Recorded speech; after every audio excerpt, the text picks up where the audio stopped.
All right, so let me just say a few brief things about the members of the panel. Then they're each going to make opening comments. Then I'm going to ask them some questions, and then we're going to give the audience a chance to ask questions. So first, my wonderful colleague, Belle Sawhill, who's a senior fellow at Brookings and a former associate director of OMB. I'm going to give very short introductions because you have all kinds of biographical material.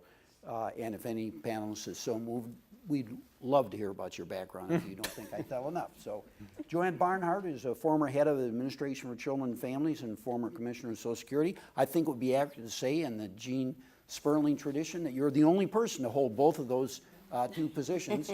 So she was the queen of poverty and then the queen of Social Security. So that's quite a combination.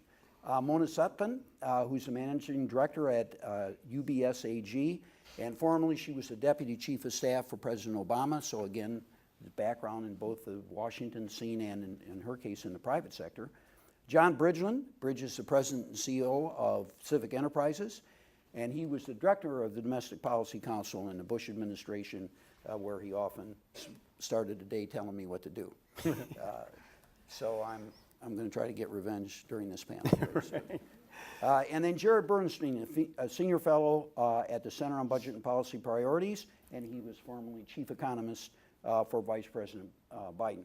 Now, I have not given justice by any means to their backgrounds, but I think we want to hear more what they have to say about this than we do about their background. So each panelist will have an 8-minute opening statement. We'll begin with Belle Sawhill. Oh, thank you, Ron. I'm very frustrated that I only have 8 minutes because there's a whole lot I'd like to say, and particularly in response to two wonderful keynotes, I think. I think they really set the stage just beautifully for this discussion. It seems to me that the president did campaign, as Gene suggested, on a promise to help the middle class and those who aspire to join the middle class, those who want to climb the ladder. And so he and his allies would be very remiss if, having made that the top theme of his campaign, to not push hard to do everything that's possible in this very difficult economic and fiscal environment to help that become a reality. And when I think about it, it seems to me to entail 4 obvious things. First of all, keeping the recovery going. Jobs are always the first line against poverty. And as the speakers earlier said, the poor are particularly hard hit if unemployment rates remain high. Second, preserving the refundable tax credits that Gene talked about, and I think very correctly. He talked in particular about the earned income tax credit, but also the refundable child tax credit. And for those of you who don't know, the idea for the refundable tax credit was generated here at Brookings. And I mention that especially for the benefit of some of my younger colleagues who are out in the audience here, because they're doing work right now that is very similar to the work that we did earlier, that generated ideas that now are helping literally millions of people. Certainly we don't deserve all of the credit for that. There were many other groups, but we generated the intellectual idea for it here. Third, we do need to preserve the safety net. I'm talking about the basic safety net. Food stamps, TANF, SSI, Medicaid, and so forth. And they are, to some extent, at risk right now. And finally, we need to protect and enhance programs that promote upward mobility. Now, in my limited time, I can't talk about all of these, obviously, so I'll focus on some aspects of this 4th agenda item, programs that promote upward mobility. We've done a lot of research here at Brookings that shows that we don't have as much mobility in the United States as we think we do, and we don't have as much as some other advanced countries. I think that's now well accepted that those 2 facts are true. In addition, I believe we are in danger of becoming a much more stratified society because the income inequality that we are seeing right now, and that's increased so much, and which is now being joined by inequalities in educational achievement and inequalities in family formation patterns, And finally, inequalities in where people live. We have a lot more income-based residential segregation than we used to. All of those trends, I think, could mean that we're going to have even less mobility in the future than we have now. In the new work that we're trying to do here at Brookings now on what we call the Social Genome Project, we are mapping what we call pathways to the middle class and analyzing policies that might help to promote this kind of upward mobility that everyone has been talking about. And I'm very glad, by the way, to hear that there seems to be bipartisan support for the goal of achieving upward mobility. And I know Bridge has, John Bridgeland, as well as Tevi have talked about this. And it's nice that Rubio and Ryan and virtually everyone is at least giving, I don't want to say lip service, but is at least articulating that as an appropriate goal for the United States. Let me just mention two of our findings to date from the social genome research and their policy implications. The first is that a large number of children are born into really disadvantaged circumstances. You know, Jean talked about this. We don't want the accident of your birth to affect where you end up in society. Right now, unfortunately, there's a lot too much of that. Our data show that a very large number of children in the United States are being born to parents who are poor, who are poorly educated, who are unwed mothers at the time of the birth, and who have other disadvantages. And we can do something about that.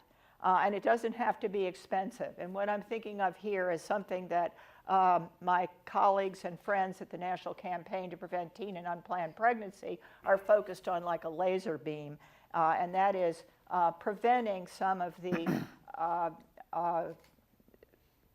preventing the fact that too many children are being born to parents who are not yet ready to be parents and who furthermore didn't intend to become parents when they did.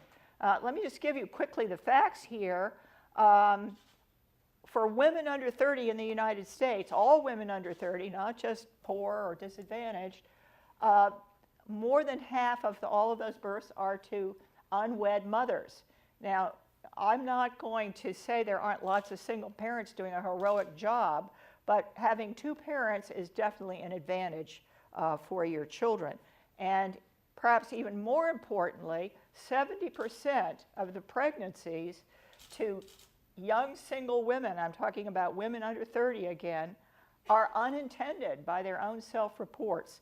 So we need to give them both the tools and the motivation to delay childbearing until they are ready to be parents and want to be parents. And I could go into more of that, but I'm running out of time. I think this leads me to my second point that comes out of our research, which is that one of our most depressing findings is that only 57% of American children graduate from high school with a 2.5 GPA or better and without being incarcerated or becoming a teen mom. So, you know, I think that's scandalous. I think that should be a wake-up call. Not just to governments and local communities and nonprofits, but to parents and to kids themselves. They are not college or career ready. This administration has said we need to set a goal to make more kids college or career ready.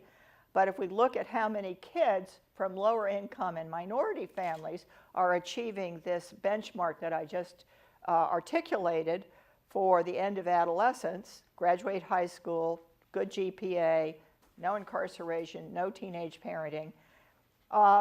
Those proportions for minorities and low income are astoundingly high, more like 70% or 65%.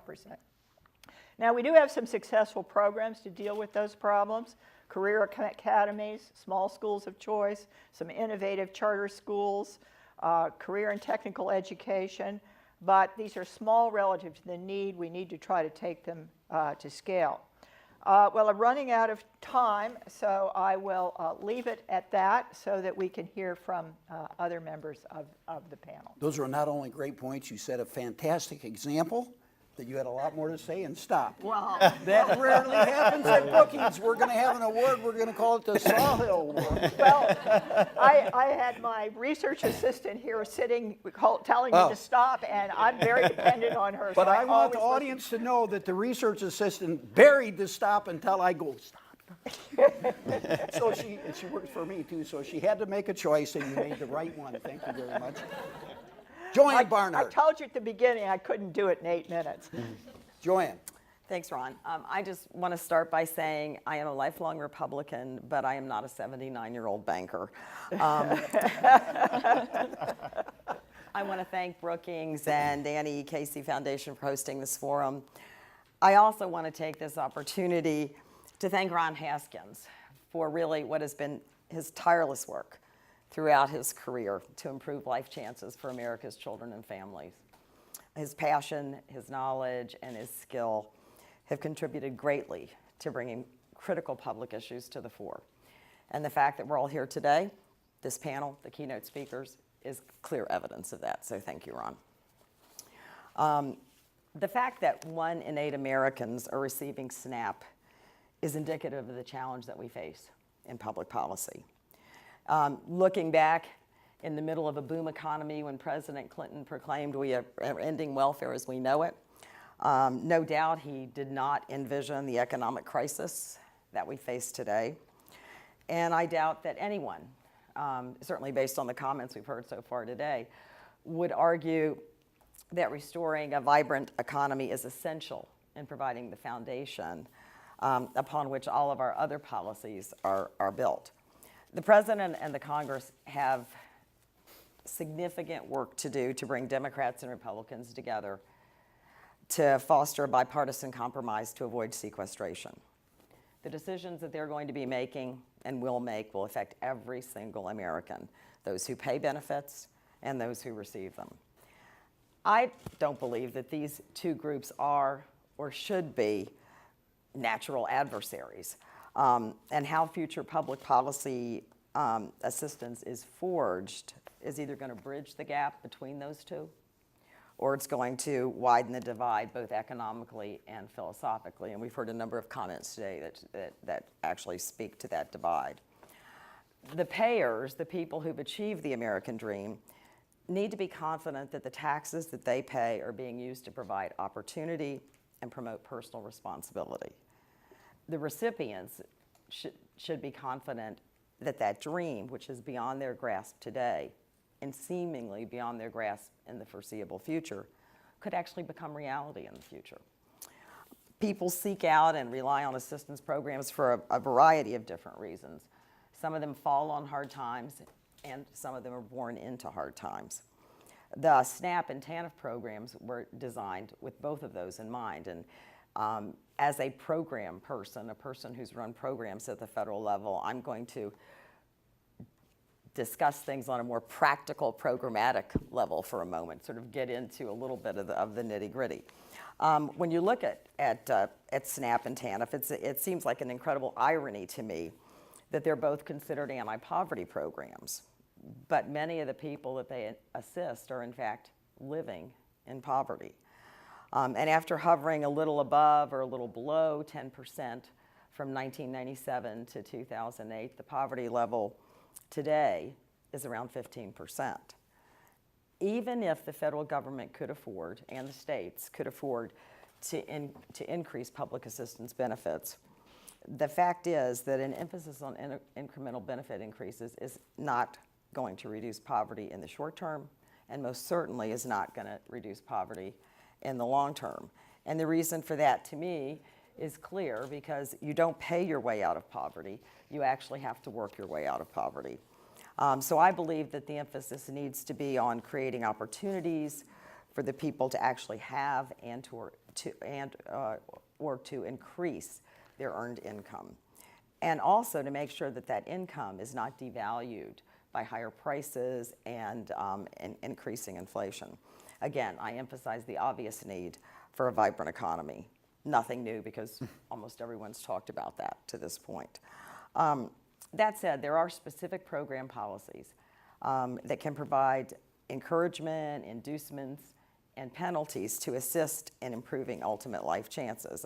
As an example, of the almost 46 million SNAP recipients, 48% are children, 8% are people over the age of 60. So that leaves roughly 44% that are working age. Today, SNAP has no mandatory federal work requirements except for ABODs. For those of you who don't know that acronym, ABODs are able-bodied adults without dependents. Under the laws that currently exist, ABODs have to register for work, and in order to continue receiving food stamp benefits or SNAP benefits, sorry, I am old, you know, I started in this decades ago, to continue receiving SNAP benefits beyond 3 months in any 36-month period. I told you I was going to get into the nitty-gritty. Actually have to be either working 20 hours or meeting some work participation requirements.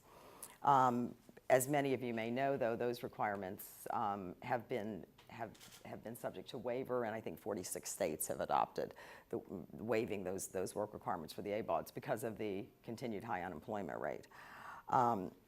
SNAP also has no statutorily required performance measures.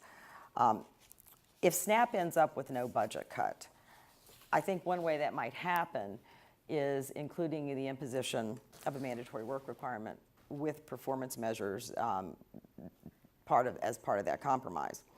I want to make clear that the emphasis on work is not to penalize people, but it's rather to move people to earned income, the real path out of poverty. And it would not be without some cost to implement those employment programs. I'm also not suggesting that we move from no requirements today to a full-scale operation in terms of mandatory work. But I do think that what's going on today is similar to the stage we had in the 1980s and at the end of the 80s, where we saw substantial experimentation in the AFDC program with work requirements through the 80s into the 90s, which eventually, provided the framework and the base for the TANF program when it was passed. I also think that waivers of that sort, and this of course would require congressional action and the administration and the Congress coming together, because the SNAP program doesn't have nearly as expansive waiver authority as the AFDC program had some decades ago. I think it would provide an opportunity for states to show what they could do, what works, and so we could move towards that evidence-based approach that so many people have talked about. There is an additional cost, but we could allow states also to engage in some waiver activity that would provide alternate funding streams or count funding that today is not allowed to be counted. Keeping that point in mind, I would turn to the TANF program, where I think it's time for a re-examination of the work participation activities and the work participation rates that have been part of the TANF program up to this point in time. And we could look at the data, and we should have substantial information and data after over a decade of implementation to look at the results, how many people are actually moving to employment, and what are the actual activities that promote and actually accomplish that successful employment. I'm told I have less than a minute left, and as a former commissioner of Social Security, I simply cannot let the opportunity pass to make the case for also making the Social Security program solvent. Although not part of the original intent, Social Security is perhaps our most successful anti-poverty program. The fact of the matter is that if Social Security is responsible for lifting millions of elderly Americans out of poverty, and it's estimated that if Social Security benefits were not paid, we would double the number of elderly in poverty. So it is definitely time for us to take action on that front as well. So Joanne, thank you for those remarks. Speaking from personal experience, I want you to know that if Republicans find out your comments about waivers on welfare, you're in big trouble. Mona, thank you for coming, and the floor is yours. Thank you, Ron and Belle, for having this forum, and I think it's really great timing, obviously. There's a lot in play. I thought I'd make 3 observations, one about the past, 2 about the future. In terms of the past, Jared and I were in the early days of the Obama White House, and I think it's pretty clear to me, and I'm sure Jared will comment on this, that we did take a series of steps that really did prevent the worst impacts of the recession. And I can't emphasize enough how much of the Recovery Act, the time spent designing it, was in the transition, really before we knew the extent of how bad things actually would become. So in a way, you never know exactly what the outcome is going to be, but in this sense, it was helpful. That's cold comfort, of course, for the millions of families that have either slipped into poverty or on the teetering on the brink, but things could have been a lot worse. But what I really want to emphasize about the past is something about kind of policy making and the ability to move a big agenda forward. Because, of course, tucked in the Recovery Act, we planted the seeds of a fair amount of innovation in this area generally, things like choice neighborhoods, promise neighborhoods, race to the top, on a variety of levels. And think for a minute of how long it would have taken to move that agenda forward in piecemeal fashion, right? We'd be lucky if we would have gotten one or two of those through. In this, we were able to start the countdown clock almost immediately, which meant you could start implementing programs right after the initial phase of the Recovery Act activity. And now we find ourselves, I think, from a policy perspective, in somewhat of a unique and I think very good moment, which is we've had now 3.5 years of implementation of these, and now we'll have another 4 years to really fully expand them, tweak them, look at them, gather data. It's a relatively rare occurrence that you can have now a pretty nice long runway to look at some of these new models, see how they work, and be able to step back later and say, okay, yes, what worked, what didn't. I think one of the problems we've had in the past is we've jumped around a lot in terms of strategy. And obviously these things take time to really solidify. So when people ask me, well, what do you think the next 4 years are going to look like? I often say, well, a lot of it is going to look like the first 4 years, which is spending the time to really dig in and focus on what's started down the path. But I do think actually there are two areas that stand out in my mind for additional activity, and I think they will be very much on the second term's radar screen.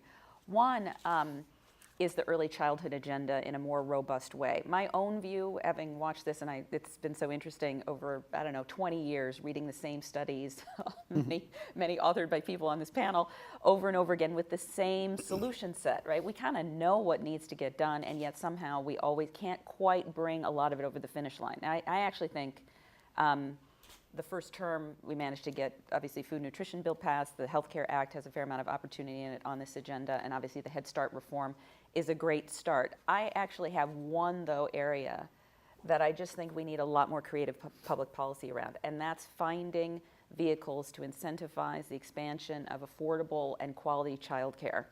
To me, it's really been the bridge. I have young kids, so we're at an income level where it's less of an issue, but it's hard at any income level. And if you look at all the research shows that people fall out of the workforce. This is one of the principal reasons why, and obviously it makes sense. You got to stay home to care for your kids, and that's your uppermost priority. And if you talk to any family member, we live in Central Harlem. If you talk to any of the neighbors in our building, it's one of the central things that they're worried about. We're in a mixed income building. Lots of people in Section 8. They're pressed on this issue. There is just not enough availability. So while the child care tax credit is great and some of the other tax credits are great, if you don't have child care, you can't even obviously get to that point. And so I think public policy solutions, it's a place where we just haven't really cracked the code yet. And I think if we did, you'd have a bridge between what I think a lot of the healthcare reform will do, which is deal with early maternal and infant care and create a bridge into early childhood in a more systematic school-based setting. So that's one area I think could be rich for more attention. And I know the Obama folks are keen on coming up with something in this arena. The second is actually, I think, much more important in a way, in my judgment, which is an income generation and skill-based agenda. We, I think, are entering what I would call probably a 10-year window, if not a 15-year window, of unprecedented opportunity in job creation in what is the middle skills area. We're talking nurses and plumbers and air conditioner installers and the cable guy, all of that. For demographic factors, I've looked at a recent Harvard Business School study that calculated about 25 million jobs in this middle skills sector between now and 2020. And I don't think this study accounted for for manufacturing, increase in manufacturing jobs that will be the result of this domestic energy production boom that is just at the infant stages. but has the potential to drive a wave of new manufacturing jobs and all the associated jobs related to it over the next 10, 15 years. This is really significant, and it's a window that is kind of unique. It hasn't happened certainly since in the last 25 years I've been in the workforce, where you have this boom of jobs becoming available that are not biotech, a job that's outside of the reach of lots of people who are working class, but jobs that you can take somebody who right now is a low-skilled worker and move them up the chain and hopefully fill the pipeline with more jobs. With more employers. And these are great jobs, right? We're talking $50,000 on average for the guy who installs your cable or your telephone, right? So these are really good opportunities. The question in my mind is whether or not we actually have the architecture to match the supply and the demand. Lots of great innovation in this space right now. One of my favorite things that I'm watching is there's a center for development of employees in the energy space, and it's a consortium between the energy companies, Duke, PG&E, and the like, with the labor unions as well as the trade associations, to train workers in particular technical skills that they know they're going to be lacking in the next 10 or 15 years. And you see this is across all sectors, all regions of the country, but it's at small scale. And the question is, in this environment, can we really ramp up these programs and try to figure out a way to do it? The Obama administration has their proposal for community colleges and worker training, hasn't been passed yet. That's targeting 2 million jobs, but we're talking 25 million potential jobs. So there's a lot that needs to be done in this space. And since I only have like a minute left, I'll conclude with the politics, I think, of getting some of this done. And I really think, just like this opportunity here on the jobs front, in terms of opportunity, that we are entering a moment politically that is somewhat unique in that you have, I think, a Republican Party that, at least at the positioning level, is much more open to fresh ideas. And if you look at a lot of the soul searching that's going on in the party, I think a lot of it comes down to the fact that you need more thinking and a fresh agenda. And I think both in early childhood and this worker training area, that there are elements here that are ripe for bipartisan collaboration. They can easily fit in a Republican philosophy. They can easily fit with what ultimately Democrats want to do. And the time is of the essence, like now. Not only because of what's going to be going on in terms of the fiscal negotiations and tax reform and the like, but because I think this window of openness to new ideas could close. So it's incumbent upon all of us who think about this to try to step through that doorway and see whether or not, in fact, we can do some bigger things to try to move this ball forward while we really do have this time limit, what I think is a time-limited window, but a nice long one, potentially. And with that, I'll close. Oh, you didn't have to put up the red thing telling me to stop. Well done. Quick. Thank you. Spike the football. Yeah, thank you. Our panel is very disciplined. It's wonderful. John Bridgman. Yes, sir. That was a bit of almost a setup, and we didn't talk before the panel, so I'm so encouraged. There's hope. Whenever I get discouraged, I call Ron and Bell because they do give me hope. They're driven by research. They're literally mapping a social genome to move people from low income to middle income by middle age. And they work across the aisle on a bipartisan basis. And it's extraordinary to be a part of this panel because most of the things that have been said I agree with. I want to touch on just a couple of things where I think there are opportunities for bipartisan action. And first, because Tevi and Jean and others are doing it, outline 3 principles that guide me. One is subsidiarity, that we shouldn't be addicted to government, but also nor allergic to it. Where possible, solutions should emerge at the local level, and government shouldn't crowd out individual or civic action.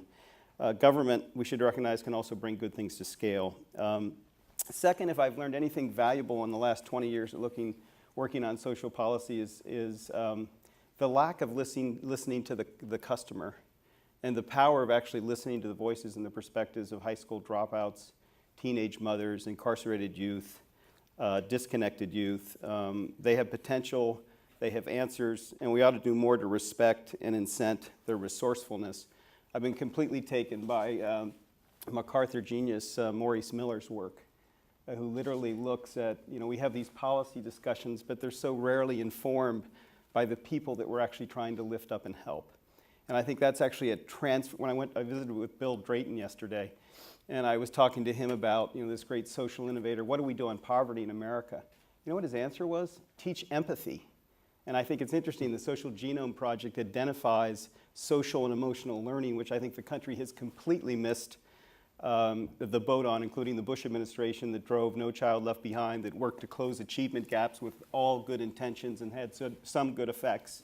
But I think we missed the power of teaching and educating young people in grit and industriousness and self-awareness and self-management and determination, those things that Gene ended with, that his brother's working on in Detroit to help lift people out of poverty.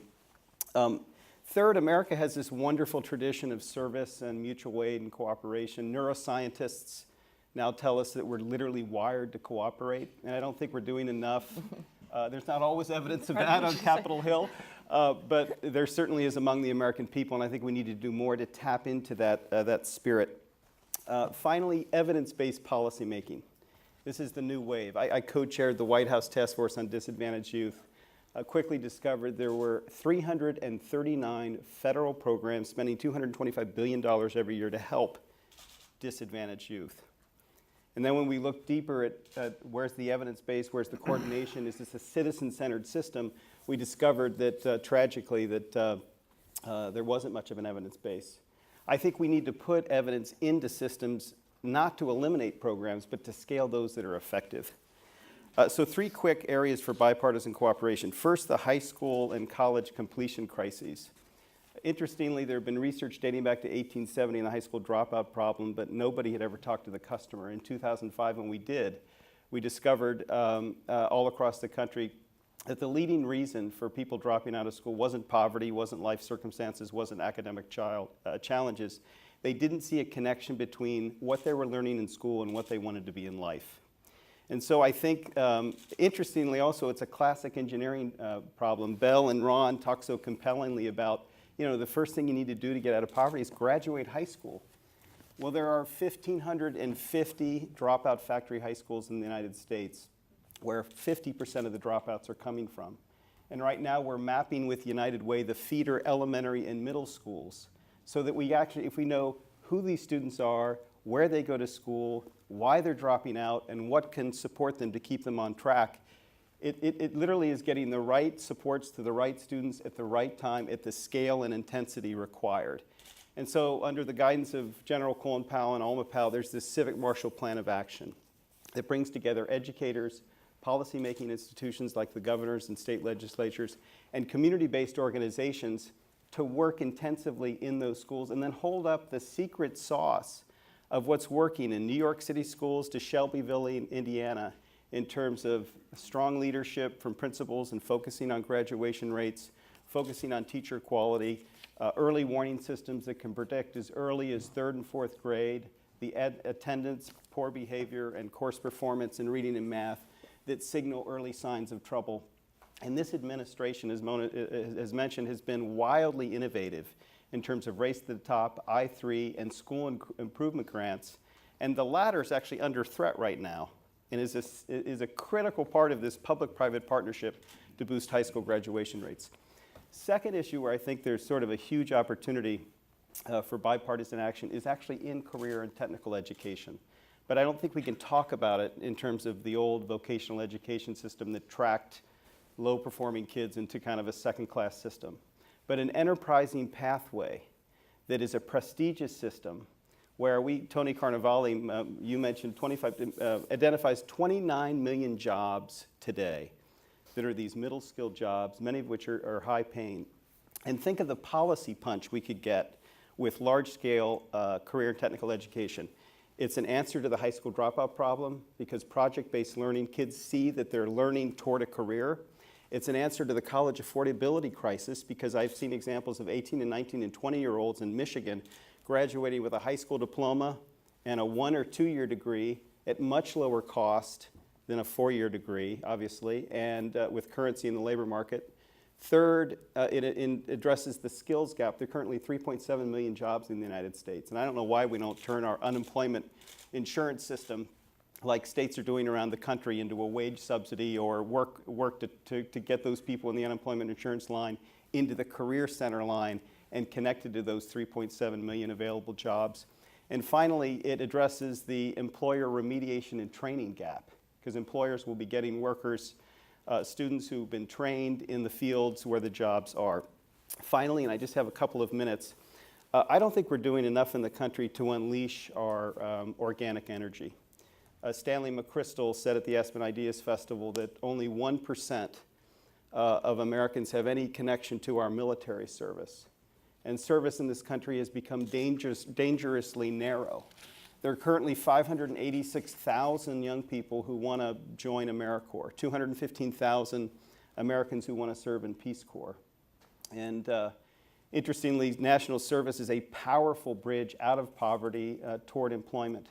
And so we're working, I'm sharing an effort at the Aspen Institute with Walter Isaacson to help create a civilian counterpart to military service that will actually tap and engage their 1.4 million Americans in active duty in our armed forces. Why not have at least 1 million opportunities every single year for young people to serve in these programs like Youth Build and Habitat for Humanity and Teach for America that are a way out of poverty and into employment, but also foster these civic habits that are so fundamental to build the social capital and interdependence and mutual aid that we're going to need community by community over time. And I'm going to be very compliant and end on the red stop. And thank you so much for being here.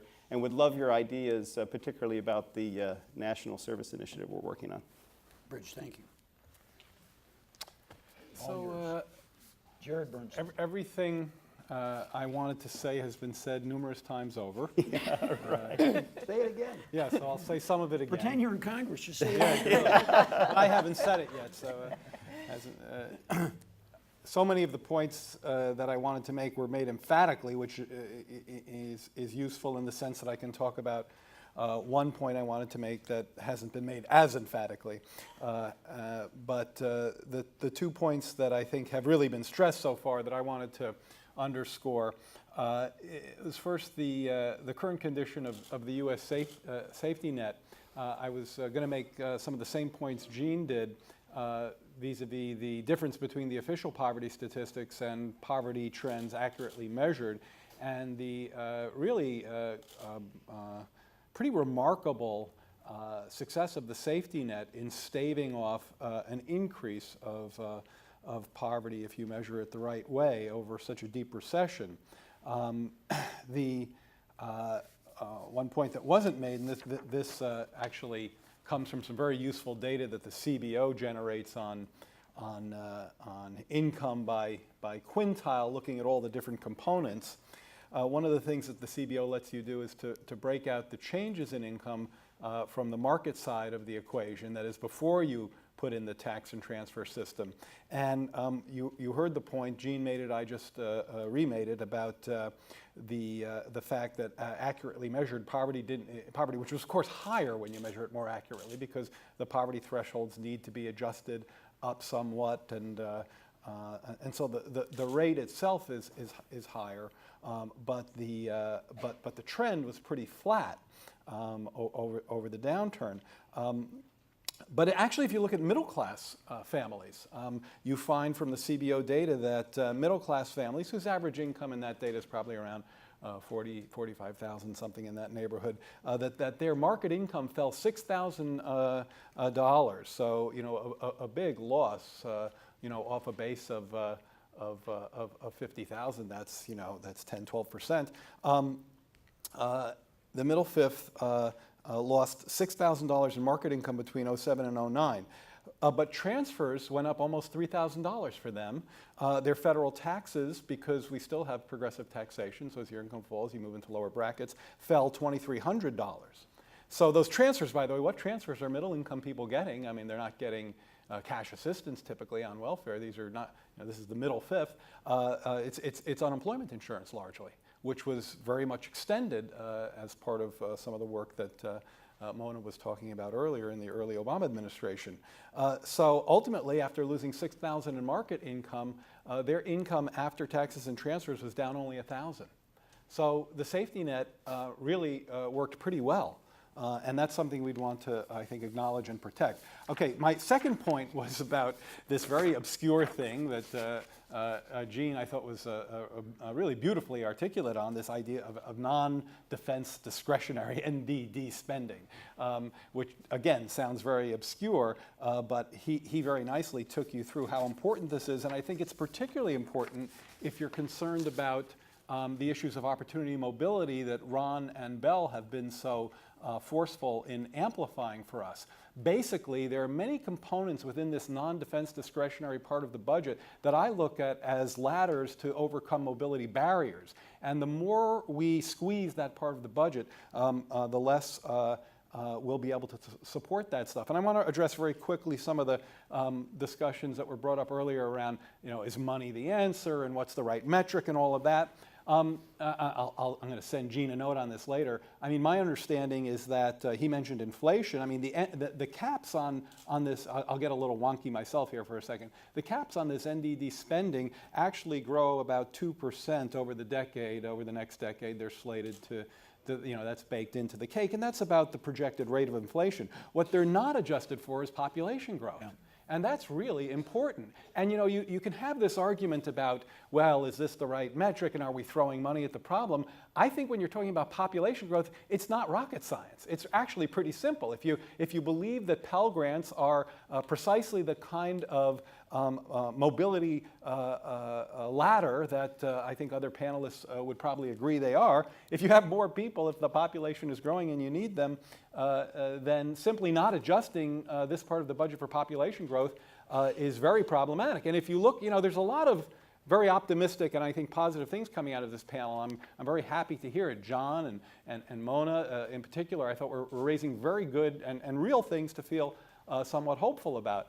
But as we speak, there are powerful forces trying to cut the heck out of this NDD side of the budget, and I think that's very much poverty-inducing, particularly over the long term vis-a-vis this linkage between inequality and mobility that Bell has stressed. Grants to school districts, direct benefits like WIC, Head Start, Pell Grants, childcare, health centers, job training, Meals on Wheels, assisted housing. That's what's in this NDD. Part of the budget. Pell Grants in particular are vulnerable to further cuts. So we can't squeeze that part of the budget anymore. And by the way, on the messaging, we really need to find a better way to talk about this because the White House, and I was there at the time, used to brag, we're taking NDD down to the lowest level since Eisenhower. Nobody knows what NDD is, and probably nobody knows what Eisenhower is. So, and it's a weird bragging point anyway because it's not a good idea. Okay, finally. The thing that hasn't been emphasized enough in my view, although it's been mentioned, and Joanne, I thought, made some good points on this, is the role of the economy, and Bell mentioned it as well. There is no better, I think Bell said it, there is no better social program for all the stuff we want to talk about and out of wedlock and high school completion and all of that. There's no better poverty reduction program, at least as I've observed, than a full employment economy generating gainful employment opportunities for everybody. And it's not as much of a skills story as you might think. I mean, that's definitely in the mix. John is right.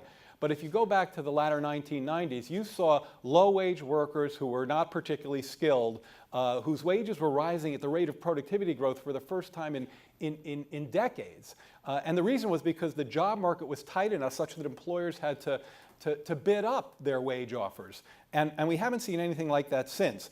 And while finishing, and let me finish by saying, the triumvirate of Sawhill Haskins of finish school, work full-time, and not have kids out of wedlock is implicated here. I mean, finishing school is a no-brainer, a slam dunk. I have nothing to say about that. But you can't work full-time if there's not full-time work. And I would urge my friends to my right, on the panel,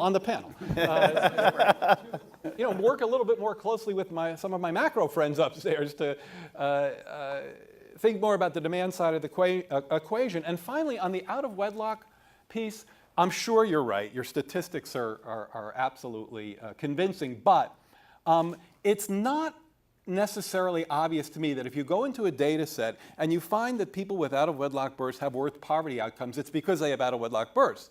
And in fact, there's some compelling, and not a big literature, small literature, some compelling work that's actually looked at say, young women from impoverished backgrounds who had a miscarriage, for example, and track them. And their poverty outcomes were often just as bad as the people who had the out-of-wedlock birth.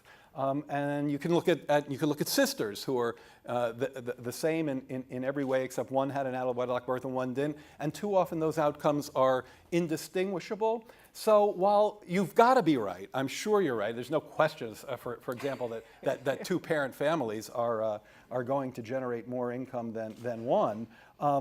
I think you have to be careful about not sort of bleeding into what I think of as kind of the Charles Murray view on this, and I've debated Charles about this, so I'm not telling tales out of school, that there's an obvious causal relationship between what you're observing when sort of deeper economic factors and opportunity factors are in play.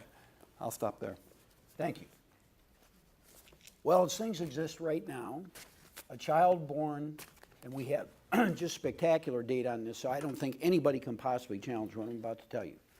A child born in the bottom 20, whose parents are in the bottom 20% of income, has almost a 50% chance of staying in the bottom. That is not equality of opportunity. So my question to the panel is, at the beginning of a new administration with Republican leaders suddenly interested, or maybe in Ryan's case, have been interested for a long time in poverty and opportunity, what is the single most important thing government can do to make the odds better that those kids in the bottom can move up? Bridge. High quality education. Obviously, there have to be the jobs at the end of the pipeline. John Podesta came into our Opportunity Nation effort where we had brought together the Center for American Progress and the Heritage Foundation and Brookings. Not in the same room, I hope. Yeah, they were all in the same room. In Oh, fact, wow. I think you guys were there as well. And Podesta said if there isn't a decent paying job at the end of the pipeline, none of this will matter. But that is a given, a high quality education and targeting like a laser the lowest performing schools. We actually know what works, and we're seeing it all over the country, from Shelbyville, Indiana, that was the Time Magazine poster child for Dropout Nation. And they've boosted high school graduation rates by 18 percentage points over the last 5 years. To New York City schools that took these large urban impersonal environments and created small, more personalized learning environments and alternate pathways, including now the IBM P-Tech Academy that's linking employers and community colleges with secondary schools. So I think creating and scaling, and I love both the branding and the structure of Race to the Top, and I know it's come under controversy, but I think moving more toward that approach, where with limited federal resources, we're affecting a sea change across school districts and states in terms of meeting these basic criteria that research and the Brookings Institution, are validating in terms of what's working. And not least, this is to provoke my good friend Jared, because the administration arranged it, it's shocking to me that this actually happened, so that states to qualify for money in Race to the Top, we're talking about serious money here, is almost $5 billion.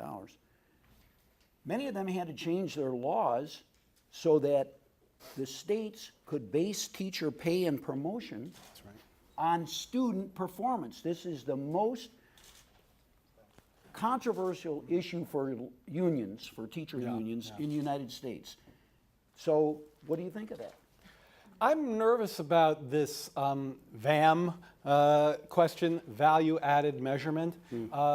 I've delved into this literature. There's a young economist named Jesse Rothstein whose work is really superb on this point. And if you spend a little time reading this literature, you'll be, and with a pretty open mind, putting the whole union question aside, you'll come away with profound questions about whether we can actually measure the kind of value added that we're trying to base teacher promotion and teacher salary on. So I think it's fundamentally absolutely a sound idea, but we're getting way ahead of our ability to measure.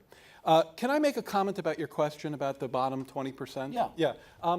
I wanted to kind of amplify something Mona said. You talked about middle-income employment, and I believe you and hope you're right. I wanted to say a similar thing about low-income employment, and it relates to your question.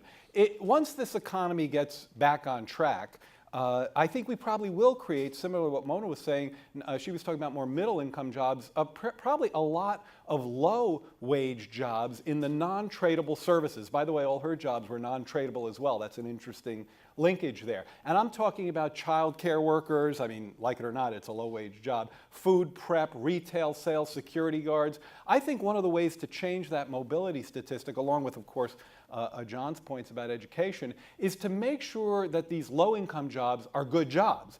And that can be a good job if you have a tight labor market, a well-trained person, robust work supports, an earned income credit, guaranteed health coverage, a child tax credit, perhaps some help with things like transportation and housing.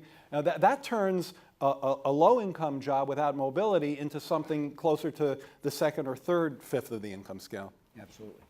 Anybody else want to add to this? How the single best thing we're going to do to promote mobility, and anybody who says education has to be more specific.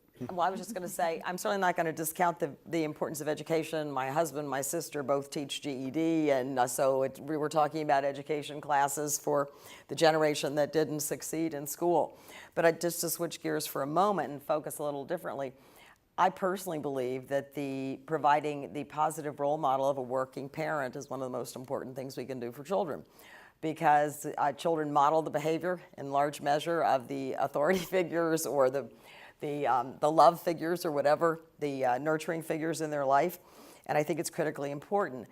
I want to use that to segue into some of the comments that Mona and John made, and say that when I talked about the waivers in the SNAP program, I was specifically had in mind some of the work that's been done with community colleges and technical schools at the state and county level around the country, where they're actually partnering with businesses to identify those middle skills jobs and actually developing courses that specifically train people to go into a job. And the kind of waiver approach I'm talking about. Available at the local level. Exactly, Yeah. exactly. And the kind of waiver approach I'm talking about would allow the funding that those schools are spending on those courses, and in many cases that the private businesses are giving the schools, to be matched to access 50/50 E&T funding from the SNAP program. So that you could actually channel the education for the parents, the role models. And towards real jobs, good jobs, as you say. The analysis I've done, same as you. We were talking 40 to 50, maybe even higher paid jobs that have greater potential in the long term. So that's the kind of innovative waiver experimentation that I specifically had in mind. I actually had one comment about Jared's with the lower income and lower skilled jobs. I completely agree with this. I've always really struck by small business owners in my community where I live in Harlem. If you ask them what their biggest problem is about opening up another small business, it's never capital, which really shocked me. You get 20 small businesses together, they won't say it's capital that is the barrier. It's that they can't find qualified workers. And we're talking, when you ask somebody, well, what specifically is it? Literally, you may have business owners say, I will never open another small business because I can't deal with finding somebody to answer the telephone, take a message, and work a cash register, right? I talked to all of those people in the last week.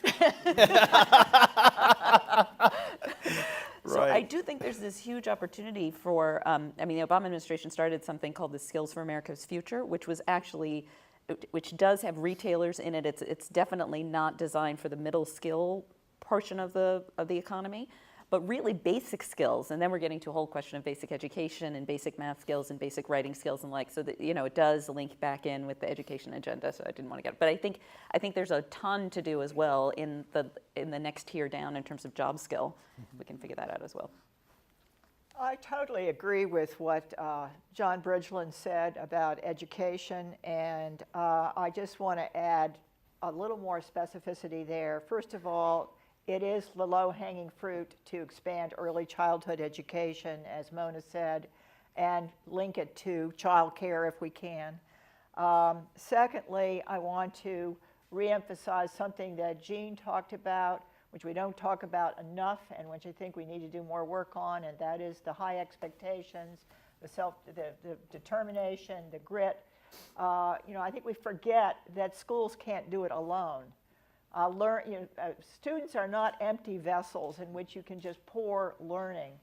And somehow or other, we have a tendency to blame our institutions, blame the teachers and others that are part of them for why kids aren't learning more. We need more of a social norm in this country that teaches children from an early age. And this, of course, is what more affluent, advantaged parents do quite naturally. And the president's talked about this. You need to read to your children. You need to turn off the television set. You need to imbue them with a sense of lifelong learning. And if we don't achieve that, along with all these changes in our institutions and in programs and all the other stuff we talk about, I don't think we'll get there. So this prompts the next question I would like to ask the panel. And that is, at any given moment, 26, 27% of our kids live in a single-parent family. We now have almost universal agreement, which we did not used to have in the scholarly world, because the scholarly world not overly conservative, as some of you may notice, that this is not the optimum situation for raising kids. That kids raised in single-parent families, there are heroes there, just like you said, and Godspeed, I was a single parent myself for many years. So nothing against single parents, but if you're worried about child development, kids need two parents and they need stability. And they do not get it from single parent families. They're more likely to drop out of school, they're more likely to have low grades, they're more likely to commit a crime, they're more likely to be on welfare as adults, they're more likely to have a child outside marriage themselves, even as a teenager or in their 20s. So, with that, we do so little about family formation. We have had the courage to talk about teen pregnancy and births outside marriage, and this administration has been, in my view, just terrific on this issue. But nobody talks about marriage. We do not make the point to our kids that if your children are raised by a single-parent family, they have big disadvantages from the beginning. So what should we do about family composition in the United States?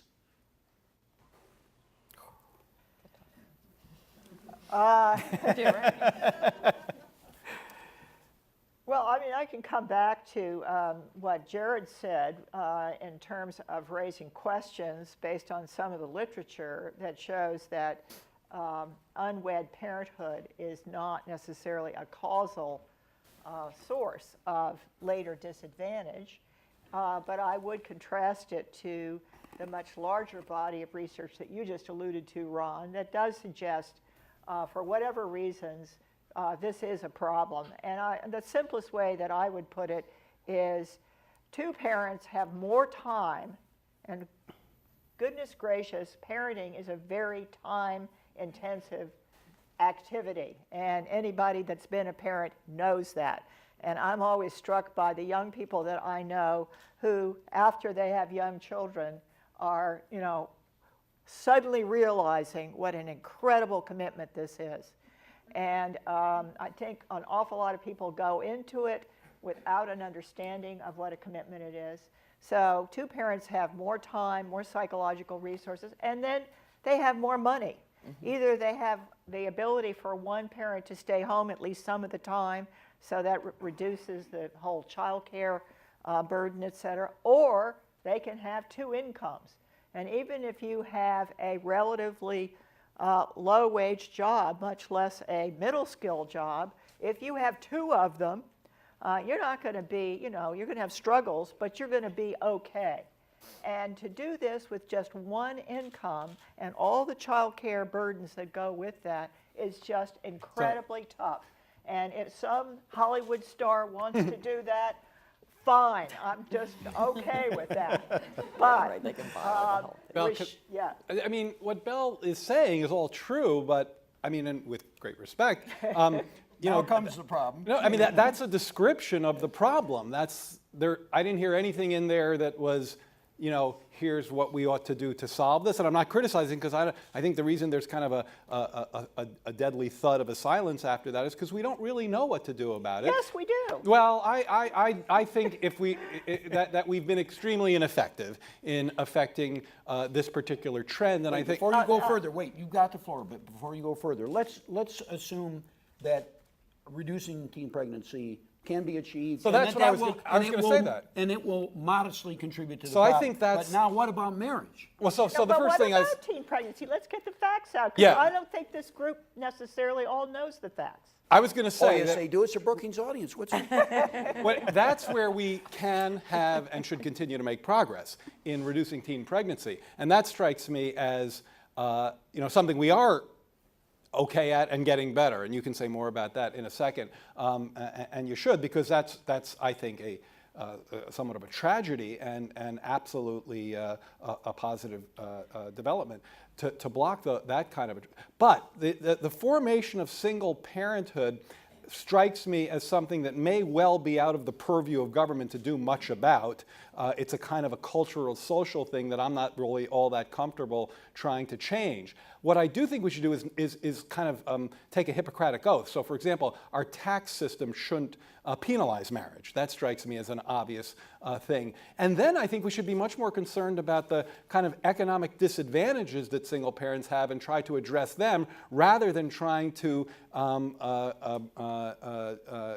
break this this I think somewhat immutable cultural a trend that in some ways is related to feminism and some positive developments in society as well that we have to acknowledge too. Can I just quickly make 3 quick points? Yes. First of all, for those of you who don't know, we've made huge progress on reducing teenage pregnancy. It is now at the lowest level that has been since we first started collecting the data in 1940. We should be celebrating that, and we should keep going, but because we still have higher rates than other advanced countries. But where we have not made as much progress is for young adults in their 20s. Second point, I agree with you, Jared, that government can't play a big role in this arena. It can play a small role. It can make access to contraception easy and cheap, and the Affordable Care Act does some of that, but we shouldn't be eliminating Title X, and it's very much under threat. And there are other issues that government can play a role in here. Thirdly, well, I've forgotten my third point now. But Well, those are 2 good ones. Yeah, 'cause oh, I you're- know what it is. On your point about making single parents better off by giving them assistance, well, of course we should. But bear in mind that when you get to a point where we are now, which is that more than half of babies are being born into single-parent families, that puts a huge burden on the rest of society if they have to end up providing help to the other half. Yeah. So, it's one thing when it's a small group. It's one thing when there are people who go through a period when they need some help from the government. It's another thing if you, I don't want to sound like Mitt Romney here, like it's the 47% or something, but it is getting to be too large a group for us to help on a massive scale. Anybody want to add to this? Joanne? I was just going to say that, when you asked the question and it fell to deafening silence, I almost said then and then thought better of it, but decided now, having heard the discussion, I'm going to go ahead and say it. I suppose I'm something of a dinosaur. But my first thought was, and has been for a long time and came to mind here, totally politically incorrect, but there is no substitute for an irate mother, quite frankly. And the reason that I behaved the way I did in my adolescence and 20s and unmarried years is, quite frankly, had I made different choices than I made, my mother would have killed me. Okay, and so I think that's my way of agreeing with Belle and with Jared that there's not necessarily a role for government there. This is something that needs to be handled in the home by the parents. And I do think, though, that one of the things we need to be cautious about is when government starts to provide the answers to everything, parents then, or anyone, looks to the government to be the source of providing that guidance. And in fact, I think we need to be clearer about where the lines are drawn and what government can do and what individual families and and parents can do and should do. I would just. Oh, add- go ahead. Is that yes. okay, or Yes. too much No, on no, this? you're taking time from the Okay. audience, but they don't mind. No, very quickly. That's a very unpopular thing to do. My mentor and thesis advisor, James Q. Wilson, used to say, when the American family breaks down, no government can rescue it. Having said that, in the Bush administration, we did have a Healthy Marriages and a Responsible Fatherhood initiative, small grant program, but at least kept the issue on the national agenda. And I think President Obama, in talking so compellingly about the power of responsible fathers, is good sauce for the country. Also looking at Robert Putnam's research around two parents that, good night moon time to putting their kids in leadership activities and just the enormous effects compared to parents who don't have that kind of engagement. Finally, I think under the Bush administration, we talked a lot about the power of faith-based and community organizations, and first looking to those. And when I was on President Obama's White House Council for Community Solutions, one of the first examples that was brought up to our council was this Milwaukee community solution to teenage pregnancy. And I know, you've done extraordinary work on these issues. And it was sort of the secret sauce of how we're making so much progress around the country, not only in promoting healthy marriages, but in ending teenage pregnancy or preventing teenage Yeah. pregnancy. I was just going to chime in with the fatherhood initiative as well, which I think tries to marry the, no pun intended, the religious interests of the religious community, because this is a real social norm. I actually think we're headed in totally the wrong direction in some respects, just as a cultural, social norm so nowadays. just So this Obama 1 minute on why administration- we're headed in the wrong direction. I just think it's a cultural, social thing, and you see it across all income levels. It used to be that you had, single parents was really a low-income dynamic. Now it's across all income scales, to the extent that you have young adults and teenagers and young adults, when seeing everybody from Hollywood stars to people just choosing to have children on their own, even successful career people adopting. We're going kind of against the social grain about what's acceptable, right? Before it was kind of a little bit stigmatized, right? It was a thing that, well, that wasn't so great, right? That happened. Well, exactly. Now it's actually, you have lots of people who are choosing this now. There's the whole move towards single fatherhood, right? It's just, you go on and on. So I think as a cultural dynamic, and therefore it's very hard to shift around, we are going against the grain on that. But that's why I think actually fatherhood initiatives are smart. They may need to be motherhood initiatives at some point, but fatherhood initiatives are smart because they don't actually get to the question of marriage. It gets to the question of parenthood, right? And the two don't necessarily have to go together. We need to just deal with the reality of where the country's headed on that. I agree with almost everything you said, but I think it's worthwhile pointing out to the audience that if you look at marriage and non-marital births and divorce by women's education, women who have a college degree still have very high marriage rates. They get married later. They do not have babies outside marriage. They do not get divorced. Their divorce rates are lower than they were in the 80s. So their kids are the direct beneficiaries. It has not spread to the whole society yet. So, audience, raise your hand. We'll bring a microphone to you. Tell us your name and ask a question. We are much more interested in questions than long comments. Start in the back on the left there. Always start on the left. That's what Jared taught me. That's your right. Hi, I'm Latasha Plavnik from the Consortium of Social Science Associations. My question goes back to teen mothers and out-of-wedlock births and women in their early 20s.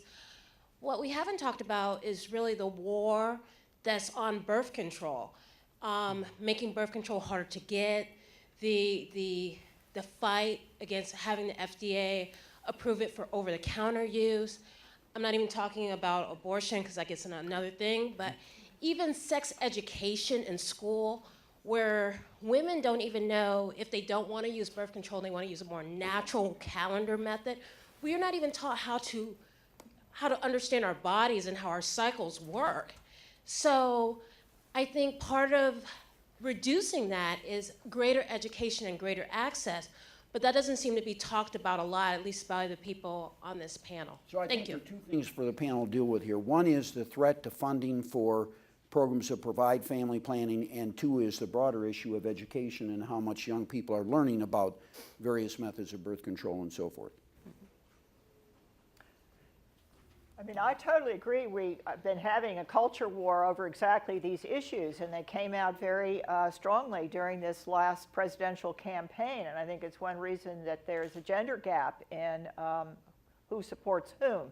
But Andrea Kane, who is my colleague who's out here in the audience from the National Campaign to for teen and unplanned pregnancy. Do you Andrea, wanna, stand up and give do a you wanna- 5-minute Do you want to speech. say anything specific about this? I would welcome your thoughts. You know so much more than I do. I think I would just answer your question by sort of going back to the point that you just made, Belle, which is in terms of family planning, absolutely. I mean, there are federal programs that help low-income women get access to contraception, Title X, Medicaid. Both of those are under attack in different ways. There are also policies that help individuals with private insurance get access to birth control with no copays. That's also under attack. So I think there is a war on some of these things.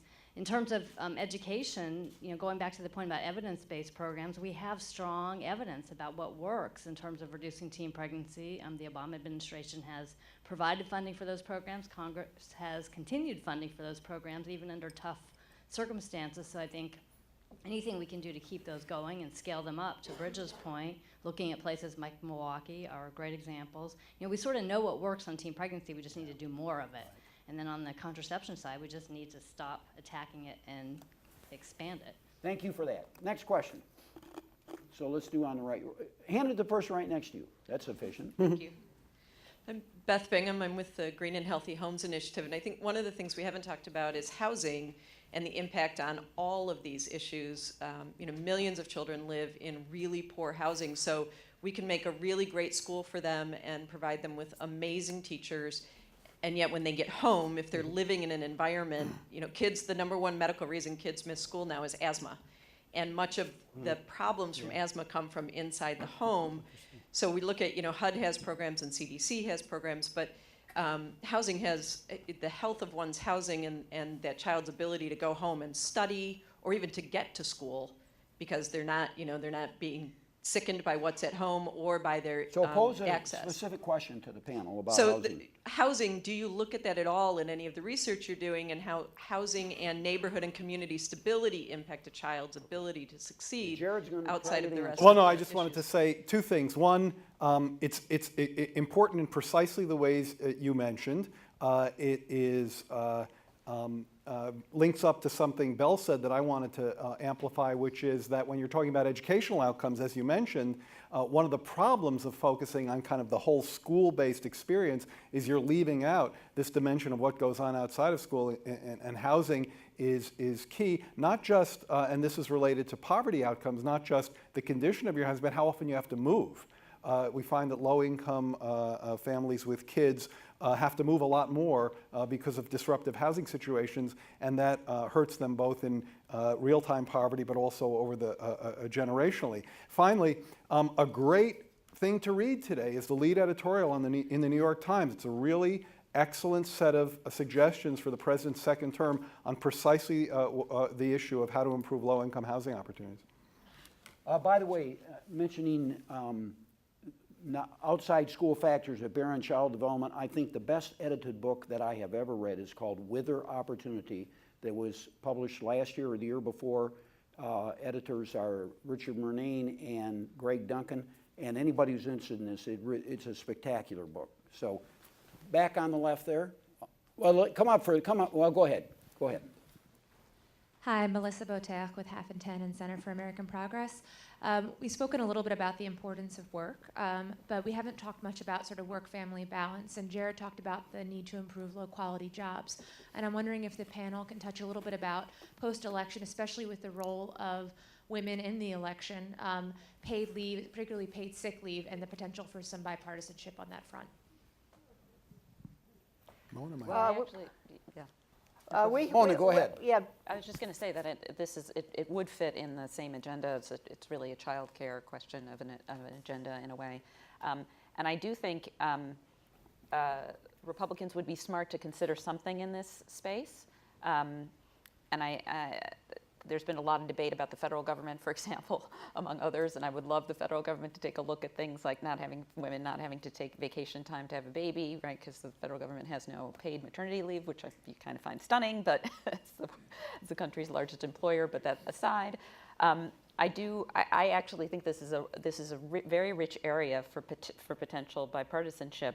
But I think whatever the solution set is, people are still very conscious about putting further burdens on employers, particularly as the healthcare law goes forward. So whatever it is, it needs to be structured in a way where the perception and the reality is that it doesn't add another burden when people aren't exactly sure how the whole thing is going to play out to begin with, right? So I think there's a balance there, but yeah, I think there's opportunity. Joanne, do you want to add to that? No, I'm just nodding because I'm agreeing with everything she said. Don, I saw your eyebrows go up. You want to say something No, about I like it. I like it a lot. I think Republicans will have some hesitation around mandates, but I think if you elevate examples in the private sector, and there are many, and at the local and state levels, and show the power of this work-family balance. Interestingly, also, I just want to note the primary reason young people are leaving college in the country is they can't balance work and school. So I think there are a lot of dimensions here and a lot of areas that are just ripe for creative energy for Republicans and Democrats to work together on. I think this is one of them.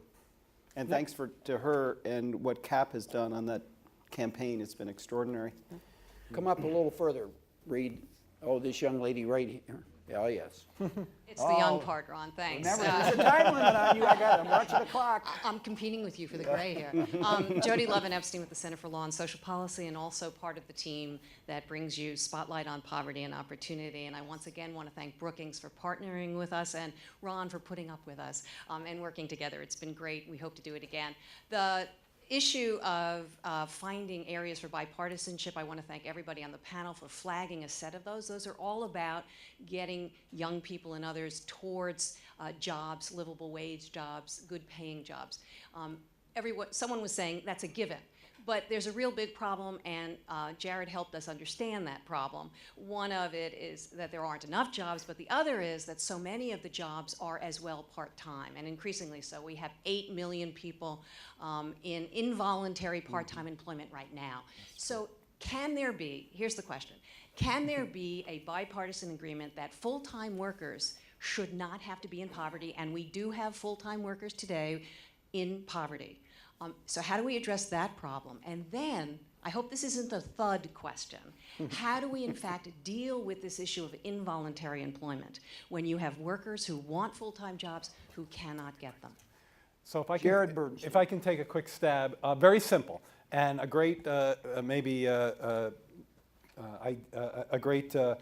perhaps direction for your team to think of going forward. This may sound crazy and radical or maybe really ancient history, but frankly, it comes down to this in my view. When I look forward in the job market, I worry that we're not going, even though I agree with Mona and my own prognostications, we may be wrong. And I worry that we're not going to create enough jobs to accomplish what Jody was talking about. Ergo, if we want to have a policy, an anti-welfare policy that's based on work, and the private sector isn't creating enough work, then the public sector has to step in and fill the gap.